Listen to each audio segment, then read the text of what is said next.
ونستعينه ونستغفره ونعوذ بالله من شرور أنفسنا ومن سيئات أعمالنا من يهده الله فلا مضل له ومن يضلله فلا هادي له واشهد ان لا اله الا الله وحده لا شريك له واشهد ان محمدا عبده ورسوله صلى الله عليه وعلى آله وصحبه وسلم وشر الأمور محدثاتها وكل محدثة بدعة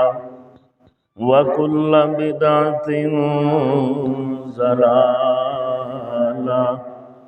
وكل ضلالة في النار اللهم صل على محمد وعلى آل محمد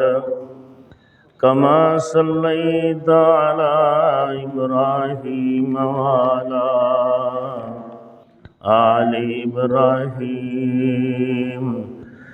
إنك حميد مجيد اللهم بارك على محمد وعلى آل محمد كما باركت على إبراهيم وعلى آل إبراهيم إنك حميد مجيد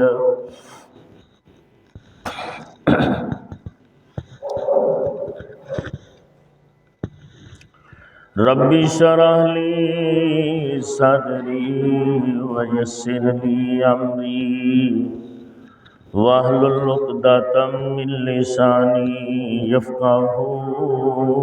قولي رب زدني علما رب زدني علما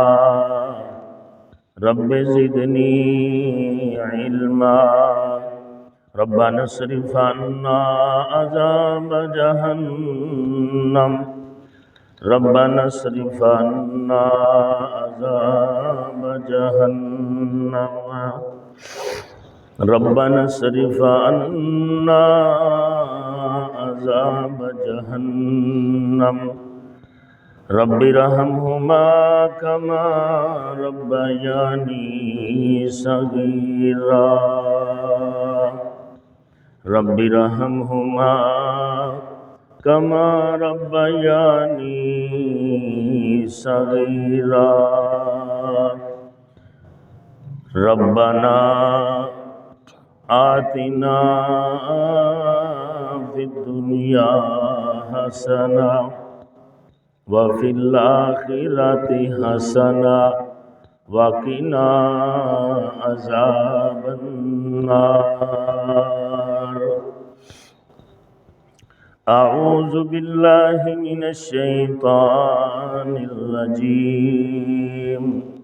بسم الله الرحمن الرحيم وما لكم ألا تنفقوا في سبيل الله ولله ميراث السماوات والأرض لا يستوي منكم من أنفق من قبل الفتح وقاتل أولئك أعظم درجة من الذين أنفقوا من بعد وقاتلوا وكلا وعد الله الحسنى واللہ بما تعملون خبیر۔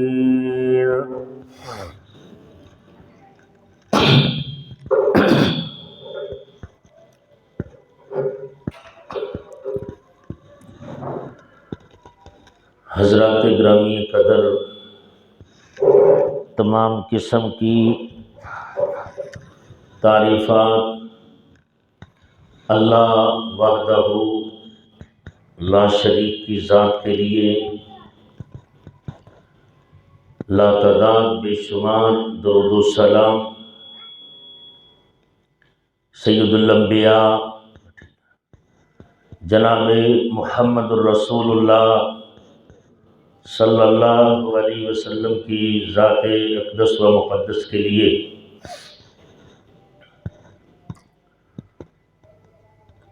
حضرات گرامی قدر، صحابہ کرام کے درمیان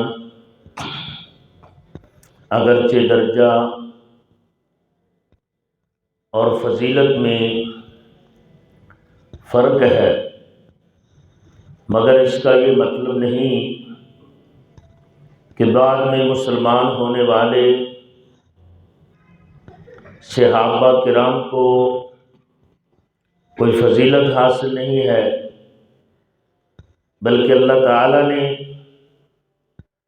تمام صحابہ کرام سے اچھی جزا یعنی جنت کا وعدہ کیا ہوا ہے، اور تمام اصحاب رسول جنتی ہیں۔ حقیقت یہ ہے کہ رسول اللہ صلی اللہ علیہ وسلم کی صحبت اور زیارت میں تاثیر ہی ایسی ہے، مٹھاس ہی ایسی ہے کہ جس شخص نے بھی ایمان کی حالت میں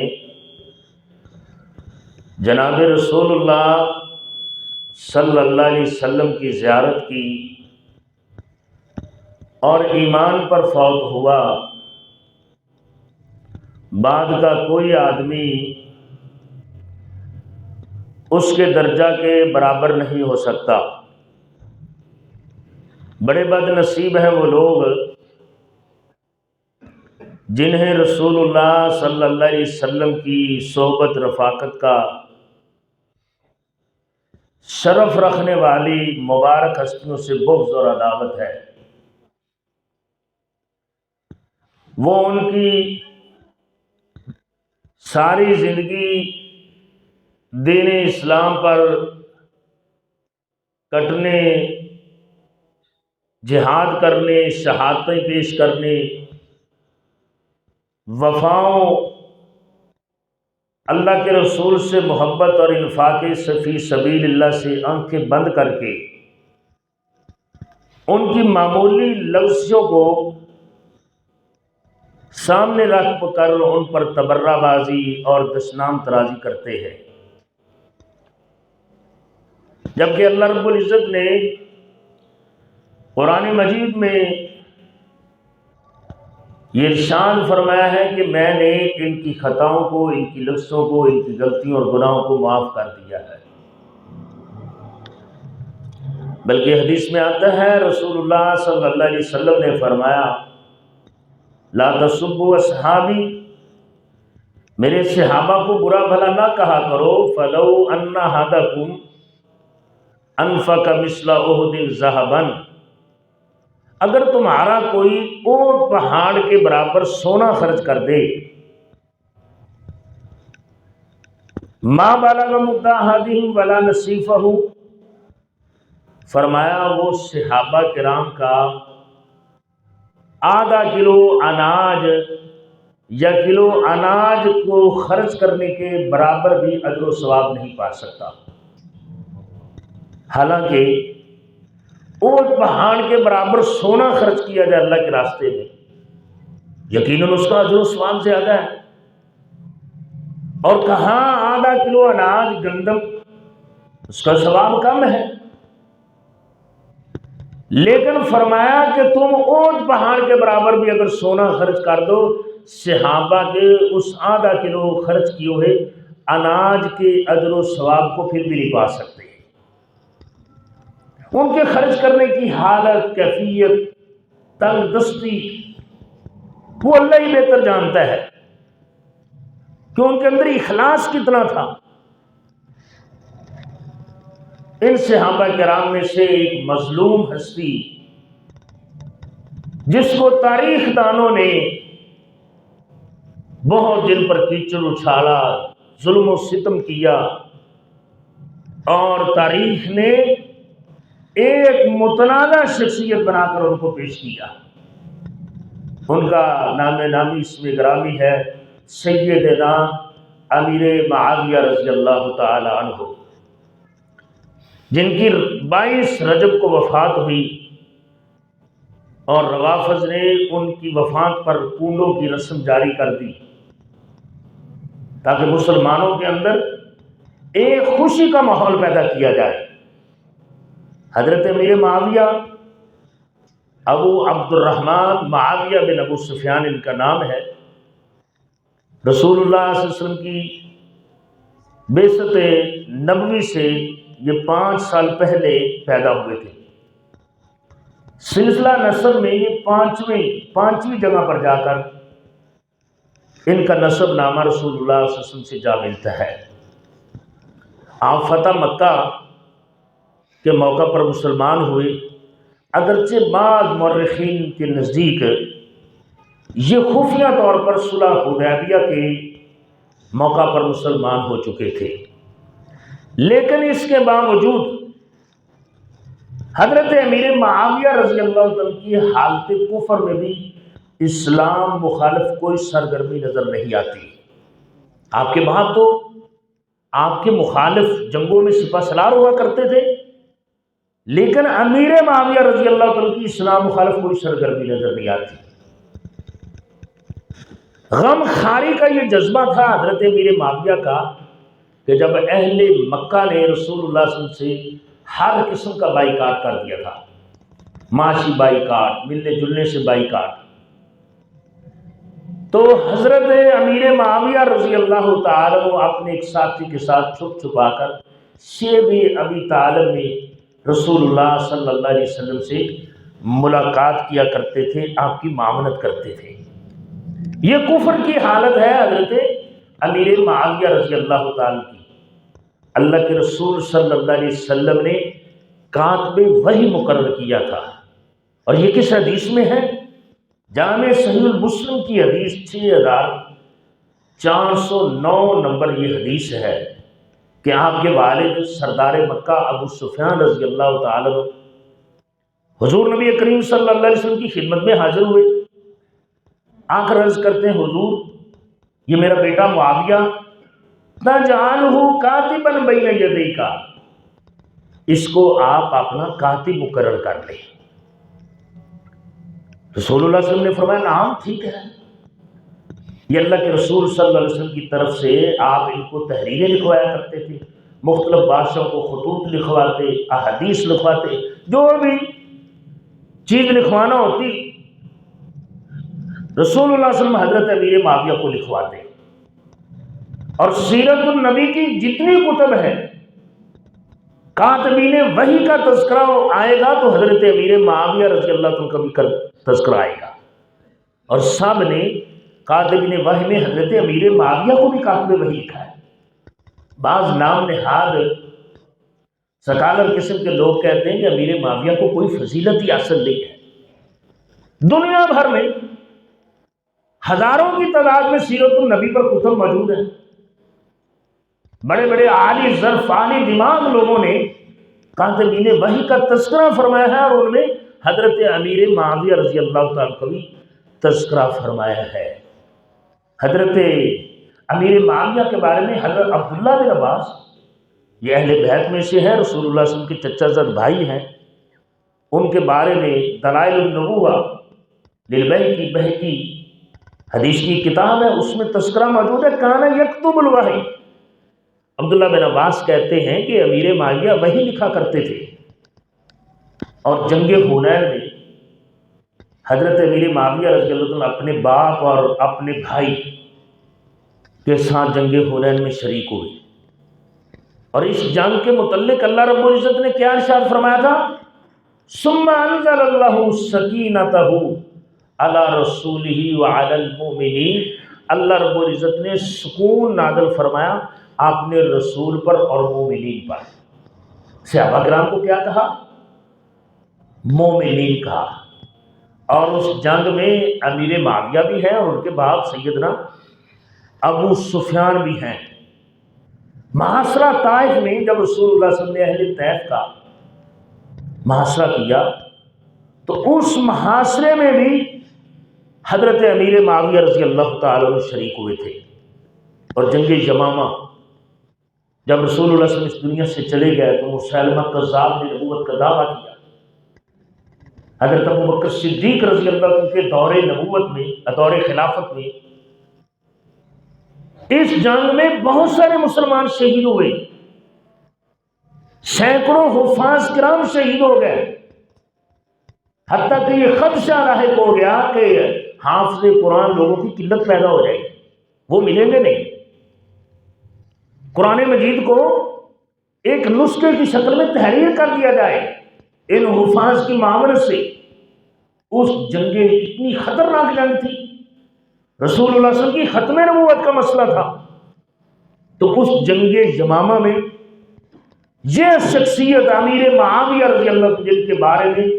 لوگ کہتے ہیں کہ ان کو کوئی فضیلت حاصل نہیں ہے، اس جنگ یمامہ میں امیر معاویہ رضی اللہ عنہ شریک ہے اور بے در پہ حملے کیے اور وار کیے انہوں نے اپنی تلوار سے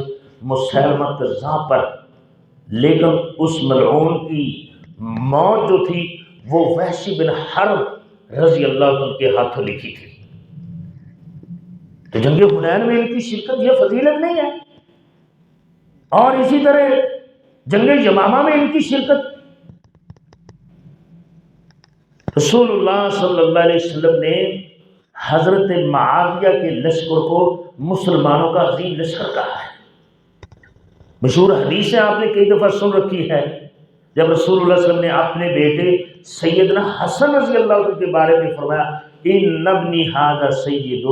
میرا یہ بیٹا سردار ہے، لعل اللہ ان یصلح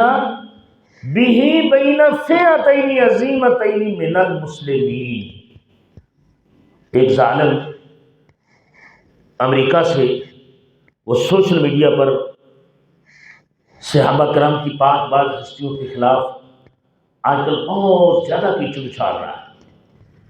وہ حضرت امیر معاویہ حتیٰ کہ ابوبکر صدیق عمر فاروق کہتے ہیں یہ مسلمان ہی اس لیے سن رہے تھے، نعوذ باللہ۔ تو رسول اللہ صلی اللہ علیہ وسلم حضرت امیر معاویہ کے لشکر کو کہہ رہے ہیں مسلمانوں کا عظیم لشکر۔ آپ نے فرمایا میرا یہ بیٹا حسن یہ صلح کروائے گا بین فئتین عظیمتین، دو عظیم جماعتیں من المسلمین، مسلمانوں کی۔ جب حضرت حسن اور حضرت امیر معاویہ کی فوجیں آمنے سامنے ہوئی تھی تو پھر حضرت حسن رضی اللہ تعالیٰ صلح کے لیے رضامند ہو گئے اور صلح ہو گئی۔ اور حضرت حسن رضی اللہ تعالیٰ بڑے دانش مند انسان تھے، انہوں نے اپنے باپ سیدنا علی رضی اللہ عنہ کی مسند پر، ان کی مسجد کوفہ میں حضرت امیر معاویہ کو اپنے باپ کے ممبر پر بٹھا کر ان کے ہاتھ پر بیعت کی، اور سیدنا امام حسین رضی اللہ عنہ نے کی، ان کی فوجوں کے کمانڈر نے بیعت کی۔ بلکہ حضرت حسن و حسین رضی اللہ عنہ جب آتے تو امیر معاویہ مرحبا بڑا احترام کرتے، خوش آمدید کہتے، اور حضرت حسین رضی اللہ عنہ کو 3 لاکھ روپیہ دیتے اور کہتے کہ یہ رسول اللہ صلی اللہ علیہ وسلم کے بیٹے ہیں، اور حضرت عبداللہ بن زبیر رضی اللہ عنہ کو 1 لاکھ روپیہ دیتے، کہتے کہ یہ رسول اللہ صلی اللہ علیہ وسلم کے پھوپھی زاد بھائی کے بیٹے ہیں۔ ابوبکر صدیق کے نواسے بھی تھے، اور حضرت زبیر بن عوام جو رسول اللہ صلی اللہ علیہ وسلم کی پھوپھی کے بیٹے تھے ان کے یہ بیٹے بھی تھے. اس قدر امیر معاویہ رضی اللہ عنہ ان کا احترام کیا کرتے تھے. عجیب بات ہے کہ کتب حدیث کے جتنے مصنفین ہیں جنہیں ہم ائمہ محدثین کہتے ہیں، میں نے آج بڑا حیران رہ گیا کہ تمام ائمہ محدثین نے امیر معاویہ رضی اللہ عنہ کی کمال درجے کی تعریف فرمائی ہے. موتی پرودی ہیں امیر معاویہ رضی اللہ عنہ کی تعریف میں. امام احمد بن حنبل رحمہ اللہ، ان سے پوچھا گیا کہ جو معاویہ رضی اللہ عنہ کو کاتب وحی نہ مانے، آپ اس کے بارے میں کیا کہتے ہیں؟ تو حضرت امام احمد بن حنبل، آپ جانتے ہیں کتنے بڑے امام تھے، جن کے جنازے کو دیکھ کر کو 2-4 ہزار نہیں، ہزاروں لوگ غیر مسلم عیسائی مسلمان ہو گئے تھے. تو امام احمد بن حنبل نے غصے سے تلوار پکڑ لی. فرمایا وہ شخص جو حضرت امیر معاویہ کو کاتب وحی نہیں مانتا، وہ بدترین بات کرتا ہے. یجانبون ہؤلاء، ان لوگوں سے دور رہو، ان کے ساتھ مجلس بپا نہ کیا کرو، ہم نشینی اختیار نہ کرو. ولا یجالسون، ان کے ساتھ بیٹھا نہ کرو. ونبین امرهم للناس، اور حضرت امام احمد بن حنبل فرمانے لگے ہم ان کی اس خباثت کو لوگوں کے سامنے واضح کرتے رہیں گے. حضرت امام نسائی، سنن نسائی حدیث کی بہت بڑی کتاب کے امام، وہ ان کی تعریفیں کرتے. امام عبداللہ بن مبارک رحمہ اللہ، ان سے کسی نے سوال کر دیا، وقت کا ایک حکمران تھا بڑا رحم دل، بڑا نیک، حضرت عمر بن عبدالعزیز رحمہ اللہ، کہ وہ افضل ہے کہ حضرت امیر معاویہ افضل ہے؟ اور امیر معاویہ صحابی رسول ہے اور عمر بن عبدالعزیز رحمہ اللہ صحابی نہیں ہے. ایک نیک اور رحم دل بنو امیہ کے حکمران تھے، عدل و انصاف، جن کے زمانہ میں آسمان کی بلندیوں کو چھوتا تھا. مشہور ہے جن کے بارے میں کہ ان کے دور میں شیر اور بکری ایک گھاٹ سے پانی پیتے تھے. تو پوچھا گیا کہ حضرت امیر معاویہ افضل ہے یا حضرت عمر بن عبدالعزیز؟ تو امام عبداللہ بن مبارک بہت بڑے محدث تھے، فرمانے لگے تم امیر معاویہ اور عمر بن عبدالعزیز کا تقابل کرتے ہو. امیر معاویہ جس گھوڑے پر چڑھ کر اللہ کے راستے میں جہاد کرتے تھے نا، اس گھوڑے کے پڑنے میں، اس گھوڑے کے ناک میں پڑنے والی گرد و غبار بھی عمر بن عبدالعزیز سے افضل ہے. امیر معاویہ تو دور کی بات، ان کا گھوڑا تو دور کی بات، اس کے گھوڑے کے ناک میں پڑنے والی جو مٹی ہے وہ بھی عمر بن عبدالعزیز سے افضل ہے. حضرت امیر معاویہ رضی اللہ تعالی عنہ کے بارے میں آتا ہے کہ عمر بن عبدالعزیز رحمہ اللہ اتنے رحم دل حکمران تھے کہ انہوں نے آج تک کسی شخص کو نہیں مارا. لیکن ان کے بارے میں کہا جاتا ہے کہ انہوں نے ایک شخص کو سنا تو وہ حضرت امیر معاویہ کو گالیاں دیتا ہے، تو عمر بن عبدالعزیز رحمہ اللہ نے اس شخص کو 20 کوڑے مارے. وجہ کیا تھی؟ کہ وہ صحابی رسول تھے. کیونکہ رسول اللہ صلی اللہ علیہ وسلم کی حدیث سے مبارکہ ہے، جس نے ایمان کی حالت میں رسول اللہ صلی اللہ علیہ وسلم کو دیکھ لیا، اللہ رب العزت نے اس پر جہنم کی آگ کو حرام کر دیا ہے. اب یہ چھوٹی کو فضیلت ہے؟ رسول اللہ صلی اللہ علیہ وسلم کی صحبت، آپ کی زیارت، اس میں تاثیر ہی ایسی ہے، اللہ رب العزت نے اس میں لذت ہی ایسی رکھی ہے. یہی وجہ ہے کہ رسول اللہ صلی اللہ علیہ وسلم کی زیارت کرنے والا ایمان کی حالت میں لوگوں نے، کسی نے اپنے قبیلے کو چھوڑ دیا، کسی نے اپنی اولاد کو چھوڑ دیا، کسی نے اپنے ماں باپ کو چھوڑ دیا. اتنی محبت کرتے تھے لوگ، رسول اللہ صلی اللہ علیہ وسلم کی زیارت کی لذت اتنی تھی، اس میں تاثیر اتنی تھی. رسول اللہ صلی اللہ علیہ وسلم نے حضرت معاویہ کے بارے میں فرمایا اللہم اجعلہ ہادیا مہدیا واہد بہ، اے اللہ معاویہ کو ہدایت والا بنا، ہدایت یافتہ بنا اور ہدایت کا ذریعہ بنا. حضرت معاویہ رضی اللہ عنہ کی وجہ سے، ان کی محنت کوشش کاوش کی وجہ سے بہت سارے لوگ اسلام کی حلقہ میں داخل ہوئے. مسلمان حکمرانوں میں شاید ہی ان کا کوئی ثانی ہو، پوری دنیا کے جتنا رقبہ ہے پوری دنیا کا، اس کے نصف سے زیادہ حصے پر اگر کسی شخصیت نے حکومت کی ہے مسلمانوں کی طرف سے، تو وہ حضرت امیر معاویہ رضی اللہ تعالیٰ عنہ ہے۔ 64 لاکھ مربع میں اتنی زیادہ حکومت کی ہے، اور حضرت امیر معاویہ رضی اللہ عنہ کے جہادی لشکر دائیں بائیں آگے پیچھے مشرق مغرب شمال جنوب ہر طرف پھیلے ہوئے تھے۔ مسلمانوں کا اتنا روب تھا، اتنی طاقت تھی، اتنا دبدبہ تھا، حضرت امیر معاویہ رضی اللہ تعالیٰ عنہ کے ذریعے اللہ رب العزت نے وہاں بھی کئی لوگوں کو اسلام کی دولت سے نوازا۔ امیر معاویہ رضی اللہ عنہ کے رسول اللہ صلی اللہ علیہ وسلم کے لیے سواری کا انتظام کرتے تھے، آپ صلی اللہ علیہ وسلم کے لیے ضیافت کا انتظام کرتے تھے، اور اس سے بڑھ کر کیا فضیلت ہے کہ آپ صحابی تھے، غزوہ حنین میں شرکت کی رسول اللہ صلی اللہ علیہ وسلم کے ساتھ، اہل طیف کا محاصرہ کرنے میں حضرت امیر معاویہ نے شرکت کی۔ ذرا فضائل سنتے جائیں اور اپنے دماغوں میں محفوظ کرتے جائیں۔ حضرت عمر بن خطاب رضی اللہ تعالیٰ جو محاسبہ میں تمام خلفاء سے سخت تھے، اپنے گورنروں کا محاسبہ کیا کرتے تھے، چیکنگ کیا کرتے تھے، حضرت عمر بن خطاب رضی اللہ تعالیٰ نے حضرت امیر معاویہ رضی اللہ تعالیٰ کو ہمس کا گورنر بنایا، اور جو پہلے ہمس پر گورنر تھے حضرت عمیر بن سعد، ان کو معزول کر دیا۔ تو لوگوں نے کہا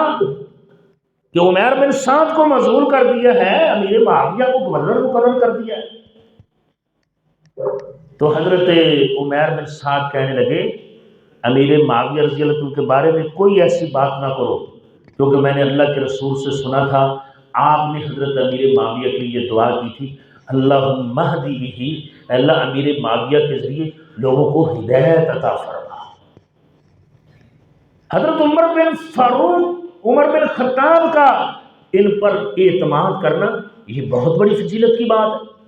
پھر حضرت عثمان غنی رضی اللہ تعالیٰ نے ان کو اس علاقے کی گورنری پر مقرر رکھا، تو یہ باصلاحیت تھے، نیکی کی، تقوی کی، پرہیزگاری کی نعمت سے مالا مال تھے، اور رسول اللہ صلی اللہ علیہ وسلم کی احادیث کے راوی تھے۔ حضرت امیر معاویہ کے بارے میں آتا ہے 163 یا 173 حدیثوں کو بیان کرتے ہیں، اور رسول اللہ صلی اللہ علیہ وسلم نے اپنی احادیث کو بیان کرنے والوں کے بارے میں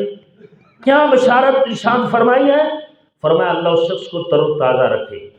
اللہ اس شخص کو خوش رکھے جو میری حدیث سنے، اس کو یاد کرے، اس پر عمل کرے، اس کو آگے پہنچائے۔ 173 احادیث کے حضرت امیر معاویہ رضی اللہ عنہ راوی ہیں، اور اکثر یہ حدیث بیان کیا کرتے تھے من یرید اللہ بہ خیرا یفقہہ فی الدین، جس کے ساتھ اللہ بھلائی کا، خیر کا، محبت کا ارادہ کرتے ہیں، اللہ رب العزت اس کو دین کی سمجھ دیتے ہیں۔ حضرت امیر معاویہ رضی اللہ تعالیٰ عنہ یہ حدیث بیان کیا کرتے تھے، لوگو ایاکم والتمادہ فإنہ ذبح، چاپلوسی سے بچا کرو، چاپلوسی لوگوں کو ذبح کر دیتی ہے۔ ہمارے معاشرے میں بھی یہ بدترین عادت پائی جاتی ہے۔ امیر معاویہ رضی اللہ عنہ یہ حدیث بیان کیا کرتے تھے، جیسا کہ یہ حدیث بیان کرتے تھے، جس کے ساتھ اللہ محبت رکھتے ہیں اس کو دین کی سمجھ دیتے ہیں،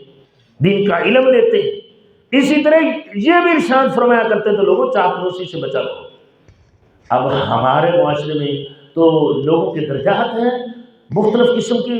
کے مزاج کے لوگ پائے جاتے ہیں، بعض چاپلوسی کرنے میں اس قدر ترقی پا گئے ہیں کہ انہوں نے پی ایچ ڈی کر رکھی ہے، اور چاپلوسی کروانے والے بھی وہ بھی کسی سے کام نہیں۔ حالانکہ رسول اللہ صلی اللہ علیہ وسلم نے فرمایا جس کی چاپلوسی ہوتی ہے اس کو ذبح کیا جا رہا ہوتا ہے۔ تو بھائی یہ چاپلوسی بدترین عادت ہے جس سے رسول اللہ صلی اللہ علیہ وسلم نے منع فرمایا ہے، اور اس حدیث کے راوی حضرت امیر معاویہ رضی اللہ تعالیٰ عنہ۔ حضرت امیر معاویہ رضی اللہ کہتے ہیں کہ میں نے اللہ کے رسول صلی اللہ علیہ وسلم سے سنا جو من شرب الخمر فجلدوہ، جو شراب پیے اس کو کوڑے لگاؤ۔ پھر بھی باز نہ آئے، دوسری مرتبہ شراب پیتا پکڑا جائے پھر بھی کوڑے لگاؤ، اور تیسری مرتبہ شراب پیتے ہوئے پیتا ہوا پکڑا جائے، فرمایا فجلدوہ، اس کو پھر بھی کوڑے لگاؤ۔ فإن عاد الرابع فاقتلوہ، اگر پھر بھی باز نہیں آتا، وہ اپنی اسی عادت پر قائم رہتا ہے، فاقتلوہ۔ حضرت امیر معاویہ کہتے ہیں کہ میں نے اللہ کے رسول صلی اللہ علیہ وسلم سے سنا، پھر اس کو قتل کر دیا جائے۔ تو یہ دیکھیں حدود اللہ کی جو احادیث ہے ان کو بیان بھی کرتے تھے، اور اپنے دور حکومت میں انہوں نے نافذ بھی کر رکھا تھا۔ رعایا کے ساتھ ان کا حسن سلوک تھا۔ حضرت عمرو بن مرہ کہتے ہیں حضرت امیر معاویہ رضی اللہ عنہ کے بارے میں کہ میں نے اللہ کے رسول صلی اللہ علیہ وسلم سے سنا، ما من امام یغلق بابہ، ایسا حکمران جو لوگوں کی مسکینی، فقر، ان کی ضروریات، حاجات کو پورا کرنے کی بجائے ان کے آگے رکاوٹیں کھڑی کر دیتا ہے، بندشیں کر دیتا ہے، دروازے بند کر دیتا ہے، ان کی بات سنتا نہیں ہے۔ رسول اللہ صلی اللہ علیہ وسلم نے فرمایا اللہ رب العزت ایسے حکمران کی پھر مدد نہیں کرتے، ایسے حکمران کی ضروریات کو پورا نہیں فرماتے، اس کی مسکینی، اس کے فقر کو دور نہیں کرتے۔ جب یہ حدیث حضرت امیر معاویہ رضی اللہ تعالیٰ عنہ نے سنی تو انہوں نے لوگوں کی ضرورتوں کو پورا کرنے کے لیے، شکایات کو سننے کے لیے، ان کے فقر کو دور کرنے کے لیے حضرت امیر معاویہ رضی اللہ تعالیٰ نے فَجَعَلَ مُعَاوِيَةَ رَجُلًا أَوْ عَلَى حَوَائِجِ النَّاسِ، لوگوں کی ضرورتیں پوری کرنے کے لیے حضرت امیر معاویہ رضی اللہ تعالیٰ نے بندہ مقرر کر دیا۔ اتنے اچھے حکمران تھے امیر معاویہ رضی اللہ عنہ، جن کے بارے میں عبداللہ ابن عباس کہا کرتے تھے کہ میں نے امیر معاویہ سے زیادہ خلفائے راشدین کے بعد کسی کو حکمرانی کے لیے امیر معاویہ سے زیادہ کسی کو نہیں پایا۔ حضرت عائشہ کہا کرتی تھی ان کے دور خلافت میں، کاش میری عمر بھی امیر معاویہ کو لگ جائے۔ امام نسائی رحمہ اللہ ان کی تعریف کرتے، صحابہ ان کی تعریف کرتے، حضرت علی رضی اللہ تعالیٰ کے بارے میں خود امیر معاویہ کہا کرتے تھے۔ جب ان سے کہا گیا کہ آپ امیر معاویہ کے حضرت مولا علی شیر خدا کے ساتھ لڑائی کرتے ہیں، کیا آپ ان سے افضل ہیں؟ فرمایا میں ان سے افضل نہیں ہوں، وہ مجھ سے افضل ہے، حکومت کے لحاظ سے بھی، حکمرانی میں بھی وہ افضل ہے، ہر لحاظ سے افضل ہے، لیکن میرا ان سے جھگڑا حضرت عثمان غنی رضی اللہ عنہ کے خون پر ہے کہ ان کے قاتلین کو میرے حوالے کیا جائے، اس لیے کہ میں حضرت عثمان غنی کا چچا ساتھ بھائی بھی ہوں، ان کا میں سالہ بھی ہوں، اور میں یہ حق رکھتا ہوں ان کی طرف سے کہ حضرت عثمان غنی کے جو قاتلین ہیں ان کو میرے سپرد کیا جائے یا ان سے قصاص لیا جائے۔ ورنہ وہ بھی یہ سمجھتے تھے کہ حضرت علی رضی اللہ تعالیٰ اہل بیت کے لوگ حضرت امیر معاویہ رضی اللہ تعالیٰ سے کہیں افضل ہیں، اور حضرت عبداللہ ابن عباس رسول اللہ صلی اللہ علیہ وسلم کے چچا ساتھ بھائی ہیں، آپ کے چچا کے بیٹے حضرت عباس کے بیٹے ہیں، ان کے سامنے ایک شخص حضرت امیر معاویہ رضی اللہ عنہ کو برا بھلا کہنا چاہ رہا تھا، تو حضرت عبداللہ ابن عباس رضی اللہ عنہ فرمانے لگے لا تسبوہ فإنہ سحر رسول اللہ، امیر معاویہ کو برا بھلا نہ کہو اس لیے کہ وہ رسول اللہ صلی اللہ علیہ وسلم کی سالہ محترم ہے، اور رسول اللہ صلی اللہ علیہ وسلم کی حدیث آپ صلی اللہ علیہ وسلم نے فرمایا کل نسب و سبب ینقضی یوم القیامہ، ہر رشتہ داری والدین کی طرف سے، سسرال کی طرف سے، ہر قرابت، کل نسب ہر قسم کا نسب، و سبب اور ہر قسم کا سبب رشتہ داری، ینقضی یوم القیامہ قیامت کے دن ختم ہو جائے گی۔ فرمایا الا سببی و نسبی، سوائے میرا نسب نامہ اور میری رشتہ داری کے۔ فرمایا ہر قسم کی رشتہ داری بھی ختم ہو جائے گی اور ہر قسم کا نسب نامہ بھی، نسبی تعلق بھی ختم ہو جائے گا، لیکن میرا نسبی تعلق اور میرا رشتہ داری والا تعلق قیامت کے دن بھی قائم رہے گا۔ اور فرمایا میرے رشتہ دار میرے ساتھ ہوں گے۔ حضرت امیر معاویہ رسول اللہ صلی اللہ علیہ وسلم کی کیا لگتے ہیں؟ امیر معاویہ کی سگی بہن ام المومنین ام حبیبہ رسول اللہ صلی اللہ علیہ وسلم کی زوجہ محترمہ ہے، یہ رسول اللہ صلی اللہ علیہ وسلم کے سالہ محترم ہے، تو اس لحاظ سے بھی رسول اللہ صلی اللہ علیہ وسلم نے فرمایا کہ میرے نسبی رشتہ دار اور میرے سببی رشتہ دار جو کسی بھی وجہ سے میرے رشتہ دار بنے ہیں، فرمایا قیامت کے دن وہ میرا اور ان کا قیامت کے دن بھی ان کا تعلق باقی رہے گا جیسا کہ دنیا میں تعلق باقی ہے۔ اور حضرت امیر معاویہ رسول اللہ صلی اللہ علیہ وسلم کی زوجہ محترمہ ام المومنین کے پاس جاتے، رسول اللہ صلی اللہ علیہ وسلم کے جو کپڑے مبارک ہوتے تھے وہ ام المومنین سے طلب کرتے، ان کو چومتے، اپنے سینے کے ساتھ لگاتے، رسول اللہ صلی اللہ علیہ وسلم کے بال مبارک لے لیتے، ان کو پانی میں بھگو کر اس پانی کو پیا کرتے، اور رسول اللہ صلی اللہ علیہ وسلم کی جو حدیث بھی سنتے حضرت امیر معاویہ رضی اللہ عنہ اس پر عمل کیا کرتے تھے۔ رسول اللہ صلی اللہ علیہ وسلم کے بڑے جلیل القدر صحابی تھے کہ کفر کی حالت میں بھی امیر معاویہ رضی اللہ عنہ کی مسلمانوں کے خلاف رسول اللہ صلی اللہ علیہ وسلم کے خلاف کوئی سرگرمی نظر نہیں آتی، بلکہ شیب ابی طالب کفر کی حالت میں رسول اللہ صلی اللہ علیہ وسلم کی معاونت کے لیے جایا کرتے تھے۔ اور حالت اسلام میں کاتب وحی ہونا کہ یہ کچھ چھوٹی فضیلت ہے؟ رسول اللہ صلی اللہ علیہ وسلم کا ان کے لیے دعائیں کرنا، اللہم اجعلہ ہادیہ، اللہ ان کو ہدایت یافتہ بنا، مہدیہ، ہدایت کا ذریعہ بنا، ان کے ذریعے ہدایت عطا فرما۔ لیکن بغض امیر معاویہ کے حامل لوگ کہتے ہیں کہ امیر معاویہ پر کوئی ایک حدیث صحیح نہیں ہے جو ان کی فضیلت پر مبنی ہو، جو ان کی فضیلت پر آئی ہو۔ حالانکہ جامع صحیح مسلم کی حدیث 6409 ہے جس میں رسول اللہ صلی اللہ علیہ وسلم نے ان کو اپنا کاتب وحی مقرر کیا، ان کو کاتب وحی مقرر کیا، اور غزوہ حنین میں رسول اللہ صلی اللہ علیہ وسلم کے ساتھ شرکت کی، اور غزوہ اہل طیف کا محاصرہ کرنے میں شرکت کی۔ اور اسی طرح رسول اللہ صلی اللہ علیہ وسلم اپنی ایک صحابیہ حضرت ام حرام کے گھر تشریف فرما ہے، آرام کر رہے ہیں، سوئے ہوئے ہیں، نیند سے بیدار ہوئے ہیں۔ یہ صحیح البخاری کی حدیث ہے۔ رسول اللہ صلی اللہ علیہ وسلم نیند سے بیدار ہوئے اور مسکرا رہے ہیں۔ ام حرام کہتی ہیں اے اللہ کے رسول، آپ آج بڑے خوش نظر آتے ہیں، کس بات پر خوش ہیں؟ مسکرا کے رہیں۔ رسول اللہ صلی اللہ علیہ وسلم نے فرمایا اول جیش من امتی یغزون البحر قد عوجب، یہ بخاری کی حدیث ہے۔ فرمایا میری امت کا پہلا لشکر جو سمندری جہاد کرے گا اللہ رب العزت نے ان پر قد عوجب واجب کر دیا ہے۔ کیا چیز واجب ہے؟ مفسرین محدثین کہتے ہیں جنت واجب ہے، سمندری جہاد۔ محرام عرض کرنے لگی حضور میرے لیے بھی دعا کر دیں، اللہ رب العزت مجھے بھی ان لوگوں میں شامل کر دیں۔ یہ رسول اللہ صلی اللہ علیہ وسلم سے جب حضرت ام حرام نے درخواست کی تو آپ صلی اللہ علیہ وسلم نے فرمایا تو بھی اس لشکر میں شامل ہے۔ جب آپ نے فرمایا ان پر جنت واجب ہے تو وہ عرض کرنے لگی حضور میرے لیے بھی دعا کر دیں، اللہ مجھے بھی ان خوش نصیبوں میں شامل کر دے۔ رسول اللہ صلی اللہ علیہ وسلم نے فرمایا تو بھی ان میں شامل ہے۔ اب یہ لشکر چلا سن 28 ہجری میں، حضرت عثمان غنی رضی اللہ عنہ کا دور حکومت ہے، امیر معاویہ رضی اللہ عنہ کی قیادت میں یہ سمندری سفر کرتے ہوئے یہ لشکر نکلا، جس میں جزیرہ قبرص کے عیسائیوں پر چڑھائی کی۔ اسی قافلے میں جو حضرت امیر معاویہ کی قیادت میں چلا، حضرت ام حرام بھی تھیں جو واپسی پر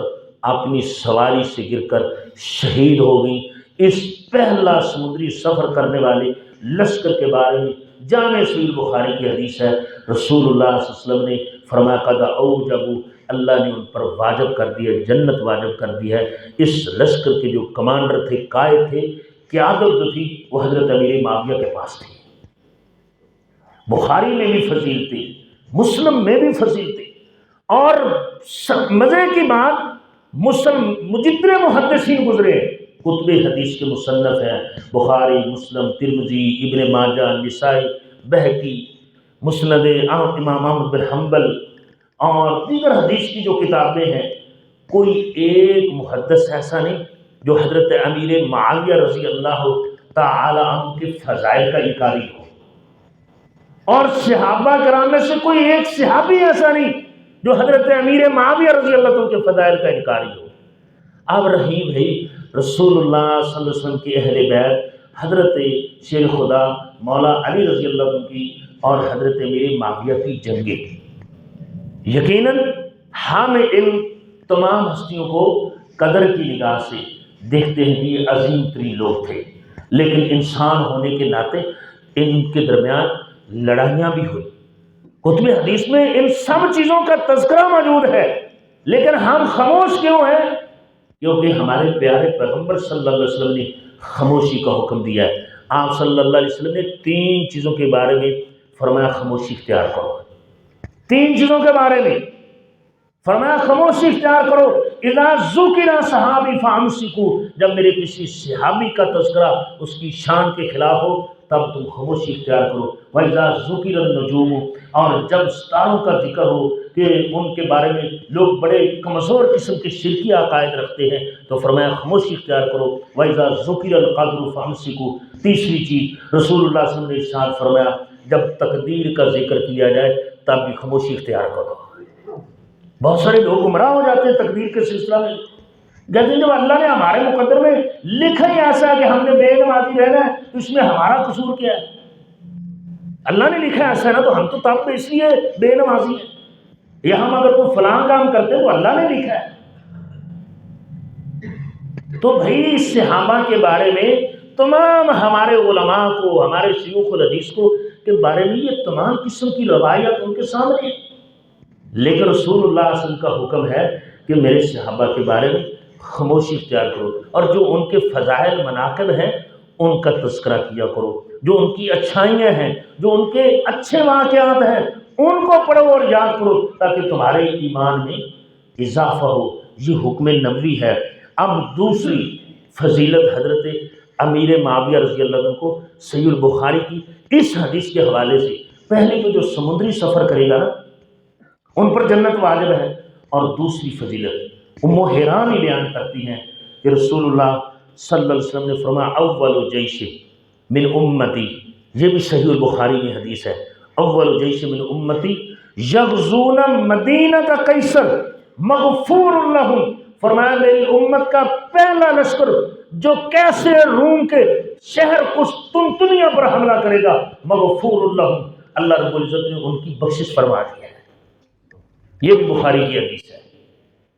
اور یہ حضرت امیر معاویہ کے دور حکومت میں یہ جو لشکر کشی ہوئی ہے کیسر روم کے شہر قسطنطنیہ پر حملہ، اس لشکر میں حضرت ابو ایوب انصاری بھی شامل تھے جو شہید ہو کر قسطنطنیہ میں ہی ان کی تدفین ہوئی۔ اس لشکر میں رسول اللہ صلی اللہ علیہ وسلم کے نواسہ سیدنا امام حسین رضی اللہ عنہ بھی شامل تھے۔ تو رسول اللہ صلی اللہ علیہ وسلم نے فرمایا جو کیسر روم جو اس وقت کی سپر طاقت تھی، روم کے جو کیسر روم کے شہر قسطنطنیہ پر حملہ لشکر کرے گا، رسول اللہ صلی اللہ علیہ وسلم نے فرمایا اللہ رب العزت نے ان کی بھی بخشش فرما دی ہے۔ پہلا قافلہ روانہ ہوا حضرت عثمان غنی رضی اللہ عنہ کے دور میں حضرت امیر معاویہ کی قیادت میں، اور دوسرا قافلہ روانہ ہوا وہ حضرت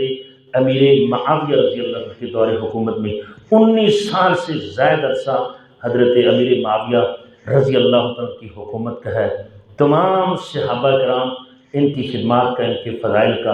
اعتراف کرتے تھے، معترف تھے۔ اہل بیت اور حضرت امیر معاویہ رضی اللہ عنہ کی خاندان کے درمیان یقیناً بہت سارے سنہری تعلقات تھے، لیکن کچھ مقامات پر لڑائیاں بھی ہوئیں، اختلافات بھی ہوئے۔ رسول اللہ صلی اللہ علیہ وسلم اس معاملے میں ہماری یہ رہنمائی کرتے ہیں کہ ایسے واقعات اور ایسے حالات میں خاموشی اختیار کی جائے، اور جو ان کی اسلام کے لیے خدمات ہیں ان کو قبول کیا جائے، اور ان کو پڑھ کر سن کر ان کے مطابق اپنا عقیدہ بنایا جائے۔ حضرت امیر معاویہ رضی اللہ عنہ بہت ساری احادیث کے راوی بھی ہیں، جیسا کہ حضرت امیر معاویہ کے بارے میں آتا ہے ایک شخص نے مفسر قرآن عبداللہ ابن عباس سے کہا کہ امیر معاویہ کہتے ہیں کہ وطر ایک بھی ہے، ایک وطر بھی پڑھنا جائز ہے۔ تو حضرت عبداللہ ابن عباس فرمانے لگے انہ فقیہ، اس لیے کہ وہ فقیہ کی عادت آدمی ہے، وہ محدث آدمی ہے، عالم آدمی ہے۔ حضرت امیر معاویہ درست کہتے ہیں۔ بہرحال حضرت امیر معاویہ رضی اللہ عنہ کی بہت سارے فضائل ہیں، یقیناً صحابہ کے فضائل و مناقب میں درجہ بندی ہے، کچھ کے فضائل زیادہ ہیں، کچھ کے کم ہیں۔ اس کا یہ ہرگز مطلب نہیں کہ جن کے فضائل کم ہیں ان کو اسلام میں کوئی فضیلت حاصل نہیں ہے۔ سب صحابہ جنتی ہیں، کیونکہ جس نے بھی رسول اللہ صلی اللہ علیہ وسلم کی ایمان کی حالت میں زیارت کی، جس کو بھی یہ صحبت حاصل ہوئی، پیارے پیغمبر صلی اللہ علیہ وسلم کی زیارت کی اور صحبت کی تاثیر ہی ایسی ہے کہ فرمایا لا تمس النار من رآنی، اس شخص کو جہنم کی آگ نہیں چھوئے گی جس نے میں محمد صلی اللہ علیہ وسلم کو ایمان کی حالت میں دیکھا۔ ان دیکھنے والوں میں ایک عظیم شخصیت حضرت امیر معاویہ رضی اللہ تعالیٰ عنہ ہیں، جن کو رسول اللہ صلی اللہ علیہ وسلم نے بہت ساری دعائیں دی. فرمایا اللہ امیر معاویہ کو ہدایت یافتہ بنا، ہدایت کا ذریعہ بنا. اے اللہ امیر